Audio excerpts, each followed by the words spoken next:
بسم اللہ الرحمن الرحیم۔ السلام علیکم ورحمۃ اللہ وبرکاتہ۔ حضرت زلیخا رحمۃ اللہ علیہ وہ خوش نصیب خاتون ہیں جنہیں اللہ پاک کے پیارے نبی حضرت یوسف علیہ السلام کی زوجہ ہونے کا شرف حاصل ہوا۔ آپ کا نام راحیل ہے، مگر عوام میں آپ اپنے لقب زلیخا سے زیادہ مشہور ہیں۔ حضرت زلیخا رحمۃ اللہ علیہ ایک مغربی بادشاہ تموز کی انتہائی خوبصورت شہزادی تھی۔ 9 برس کی عمر میں آپ نے خواب میں پہلی بار حضرت یوسف علیہ السلام کا دیدار کیا تو اسی وقت ان کی دیوانی ہو گئی۔ پھر دوسرے سال خواب دیکھا تو حالت مزید خراب ہو گئی، یہاں تک کہ تیسرے سال خواب میں جب یہ معلوم ہوا آپ علیہ السلام شاہ مصر ہیں تو انہوں نے یہ سمجھتے ہوئے کہ چونکہ شاہ مصر حضرت یوسف علیہ السلام ہیں لہٰذا شاہ مصر سے شادی کر لی، لہٰذا حقیقت معلوم ہونے پر بے ہوش ہو گئی۔ پھر آپ کو ہاتھ میں غیب سے آواز آئی کہ جس ہستی کی آپ تمنا رکھتی ہیں ان کے شاہ مصر بننے تک صبر و استقامت کا دامن تھامے رکھیے۔ مگر آپ چونکہ حضرت یوسف علیہ السلام کی حقیقت سے بخوبی آگاہ تھی، نہ ابھی تک ایمان لائی تھی، اس لیے جب حضرت یوسف علیہ السلام کو دیکھا تو صبر نہ کر سکی، جس کی وجہ سے آپ کو کئی تکلیف کا سامنا بھی کرنا پڑا، یہاں تک کہ امام غزالی رحمۃ اللہ علیہ کے بقول انہوں نے حضرت یوسف علیہ السلام کی محبت میں اپنا حسن اور مال و دولت قربان کر دیا، 70 اونٹوں کے بوجھ کے برابر جوہر اور موتی نثار کر دیے۔ جب بھی کوئی یہ کہتا کہ میں نے یوسف کو دیکھا ہے تو وہ اسے بیش قیمتی ہار دے دیتی، یہاں تک کہ کچھ باقی نہ رہا۔ مگر بعد میں جب ایمان لے آئیں اور حضرت یوسف علیہ السلام کی زوجیت میں داخل ہوئیں تو سوائے عبادت و ریاضت اور توجہ کے کوئی کام نہ رہا۔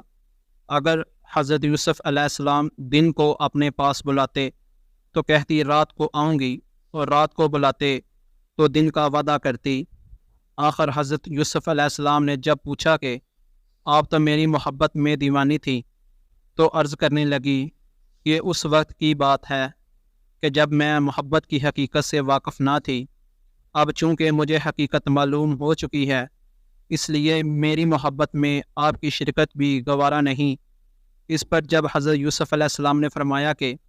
مجھے اللہ پاک نے اس بات کا حکم فرمایا ہے اور یہ بھی بتایا ہے کہ آپ کے باطن سے اللہ پاک 2 بیٹے پیدا کرے گا جو دونوں نبی ہوں گے، تو حضرت زلیخا رحمۃ اللہ علیہ نے اللہ پاک کے حکم و حکمت کی بنا پر سر جھکا دیا۔ یاد رہے حضرت زلیخا رحمۃ اللہ علیہ کی توبہ کا اعلان قرآن کریم میں کیا گیا ہے، کیونکہ انہوں نے اپنے قصور کا اعتراف کر لیا تھا اور قصور کا اقرار توبہ ہی ہے، لہٰذا حضرت زلیخا کو برے لفظوں سے یاد کرنا حرام ہے، کیونکہ وہ حضرت یوسف علیہ السلام کی صحابیہ اور ان کی مقدس بیوی تھی۔ اللہ پاک نے بھی ان کے قصوروں کا ذکر فرما کر ان پر غضب ظاہر نہ فرمایا، کیونکہ وہ توبہ کر چکی تھی، اور توبہ کرنے والا گناہ گار بالکل بے گناہ کی طرح ہوتا ہے۔ حضرت یوسف علیہ السلام سے حضرت زلیخا رحمۃ اللہ علیہ کی شادی کا واقعہ بھی بڑا عجیب ہے، جیسا کہ دین و دنیا کی انوکھی باتیں نامی کتابوں میں ہیں کہ عزیز مصر کی موت کے بعد چونکہ حضرت زلیخا تنگ و دست محتاج ہو چکی تھی اور آنکھوں کی بینائی بھی چلی گئی تھی، تو کسی نے انہیں مشورہ دیا کہ اگر آپ حضرت یوسف علیہ السلام جو کہ اب شاہ مصر بھی ہیں سے اپنا معاملہ ذکر کریں تو ہو سکتا ہے کہ وہ آپ پر رحم کرے اور آپ کی مدد فرما کر آپ کو غنی کر دیں، کیونکہ آپ نے بھی ان کا خیال رکھا تھا اور ان کو عزت دی تھی۔ اس پر جب کسی نے انہیں یہ کہا ایسا نہ کیجیے گا، ہو سکتا ہے کہ ان کو آپ کا وہ سلوک یاد آ جائے جب آپ نے ان پر الزام لگایا تو انہیں کافی تکلیف کا سامنا کرنا پڑا تھا، اور وہ بھی آپ کے ساتھ ویسے ہی کریں جیسا آپ کی وجہ سے ان کے ساتھ ہوا۔ تو فرمانے لگی میں ان کی بردباری اور کرم نوازی کو جانتی ہوں، چنانچہ آپ حضرت یوسف علیہ السلام کی گزرگاہ میں ایک ٹیلے پر بیٹھ کر ان کا انتظار کرنے لگی۔ جب آپ قوم کے تقریباً 1 لاکھ معزز لوگوں اور وزیروں مشیروں کے ساتھ نکلے اور بی بی زلیخا نے حضرت یوسف علیہ السلام کی خوشبو محسوس کی تو آپ کھڑی ہوئی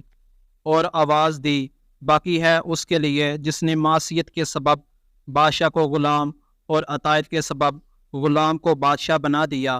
آپ نے پوچھا تم کون ہو؟ عرض کی میں وہی ہوں جو آپ کی خدمت خود کرتی تھی آپ کے بالوں میں اپنے ہاتھوں سے کنگھی کرتی تھی، آپ کے رہنے کی جگہ کی خود صفائی کرتی تھی۔ مجھے میرے کیے کی سزا مل چکی، میری قوت ختم ہو گئی، میرا مال ضائع ہو گیا، میری آنکھوں کی روشنی ختم ہو گئی،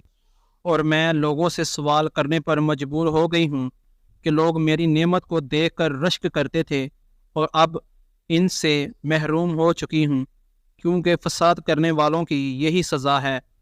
یہ سن کر حضرت یوسف علیہ السلام بہت زیادہ روئے اور حضرت زلیخا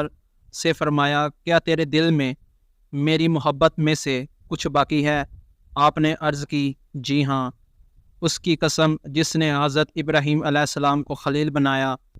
مجھے آپ کی طرف دیکھنا زمین پر سونا چاندی ملنے سے زیادہ محبوب ہے۔ آپ وہاں سے چلے گئے اور حضرت زلیخا کی طرف پیغام بھیجا، اگر تمہاری رضامندی ہو تو ہم تم سے نکاح کر لیں، اور اگر تم شادی شدہ ہو تو تمہیں غنی کر دیں۔ آپ نے حضرت یوسف علیہ السلام کے پیغام لانے والے سے کہا، میں جانتی ہوں کہ وہ مجھ سے مذاق کر رہے ہیں، کیونکہ میری جوانی اور حسن و جمال کے وقت تو انہوں نے میری طرف توجہ نہیں دی، اور اب جب کہ میں بوڑھی، آندھی اور فقیر ہوں تو وہ مجھے کیسے قبول کر سکتے ہیں؟ بہرحال حضرت یوسف علیہ السلام نے ان سے نکاح کر لیا اور ان کے پاس آئے، پھر نماز پڑھی اور اللہ پاک سے ان کے اسم اعظم کے وسیلے سے دعا کی، تو اللہ پاک نے حضرت زلیخا رحمۃ اللہ علیہ کا حسن و جمال، بصیرت اور جوانی لوٹا دی۔ نکاح کے وقت آپ باکرہ تھی اور آپ سے افراسیم بن یوسف اور منشا بن یوسف پیدا ہوئے۔ حضرت یوسف علیہ السلام اور حضرت زلیخا رحمۃ اللہ علیہ نے اسلام میں بڑی خوشگوار زندگی گزاری، حتیٰ کہ موت نے آپ دونوں کے درمیان جدائی ڈالی۔